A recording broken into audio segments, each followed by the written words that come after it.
वहीं रूस के ताबड़तोड़ हमलों का असर यूक्रेन की राजधानी कीव के इंटरनेशनल एयरपोर्ट पर भी पड़ा, जो कीव से करीब 29 किलोमीटर दूर है और यूक्रेन का सबसे बड़ा हवाई अड्डा है।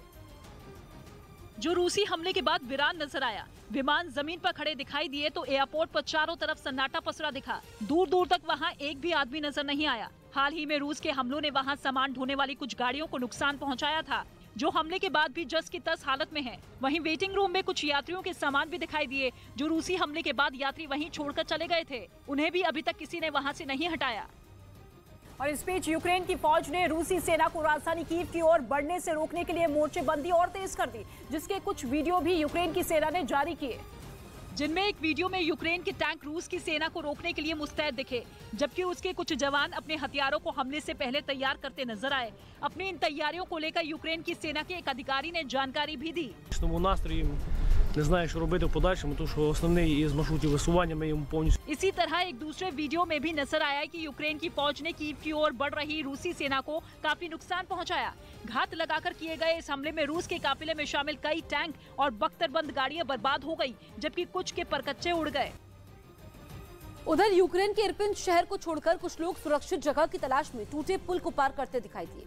रूसी सेना ने राजधानी कीव से सटे इरपिन शहर को जंग की शुरुआत से ही निशाने पर रखा है। यही वजह है कि यहाँ के लोग घबराए हुए हैं और वो जान बचाकर किसी तरह से इस शहर से बाहर जाने की फिराक में हैं, जिसके तहत सैकड़ों लोग एक टूटे हुए पुल के पास इकट्ठा हुए।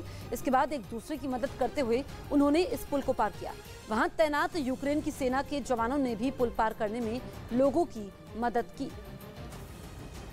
और वहीं यूक्रेन और रूस में जारी जंग के बीच कई शहरों में लूटपाट की घटनाएं भी सामने आई। लूटपाट का एक वीडियो मारियुपोल शहर से भी सामने आया, जहां शहर के सबसे बड़े शॉपिंग मॉल को लोगों ने निशाना बनाया। 10 दिनों से जारी जंग की वजह से लोगों के पास रोजमर्रा की चीजें खत्म हो गई, लिहाजा अपनी जरूरतों को पूरा करने के लिए लोगों ने शॉपिंग मॉल पर ही धावा बोल दिया। कोई कपड़े ले जाता दिखा तो कोई खाने पीने का सामान ट्रॉली पर ले जाता नजर आया। इस काम में महिलाएं भी पीछे नहीं रही और कुछ औरतें गहने और कपड़े अपने झोलों में रखती नजर आई। सामान लूटने की होड़ में इन लोगों ने पूरे शॉपिंग मॉल की सूरत ही बिगाड़ कर रख दी।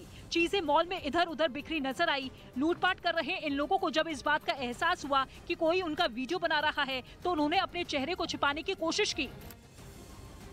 उधर यूक्रेन के ओदेशा में रूस की बमबारी से बचने के लिए कई महिलाओं ने वहां सेना के एक हॉस्पिटल के बेसमेंट में शरण ली, जहां इन महिलाओं और उनके बच्चों को देखभाल का पूरा इंतजाम किया गया। इनमें कुछ महिलाएं अपने बच्चों को गोद में लेकर नजर आई, जबकि कुछ पालने में अपने बच्चों को सुलाती दिखाई दी। इन बच्चों की सेहत पर नजर रखने के लिए वहां कुछ नर्सों की तैनाती की गई, ताकि जरूरत पड़ने पर बच्चों को फौरन इलाज मुहैया करवाया जा सके। और उधर रूस के कब्जे के बाद यूक्रेन के मारियुपोल शहर में रहने वाले लोगों के सामने खाने पीने की समस्या खड़ी हो गई। शहर पर कब्जा करने के लिए रूस और यूक्रेन की सेना के बीच कई दिनों तक लड़ाई चली और फिर 9वें दिन रूसी सेना ने यहां अपना झंडा फहरा दिया। लेकिन कई दिनों से जारी जंग की वजह से वहां रहने वाले लोगों के सामने खाने पीने की किल्लत हो गई। शहर से जो तस्वीरें सामने आई, उनमें एक तस्वीर में सामान खरीदने के लिए लंबी लाइनों में लोग अपनी बारी का इंतजार करते दिखाई दिए। बताया गया कि युद्ध की वजह से शहर में सब्जी, राशन और दवा जैसी चीजों की भारी कमी हो गई थी, जिसके बाद रूस की तरफ वहाँ रहने वाले लोगों को रोजमर्रा का सामान मुहैया कराना शुरू किया गया। आसमान से ली गई एक तस्वीर में रूसी सेना की गाड़ियाँ एक मैदान में खड़ी नजर आई, जिनके आगे सामान खरीदने के लिए लोग खड़े दिखे। इस वक्त की बड़ी खबर रूस से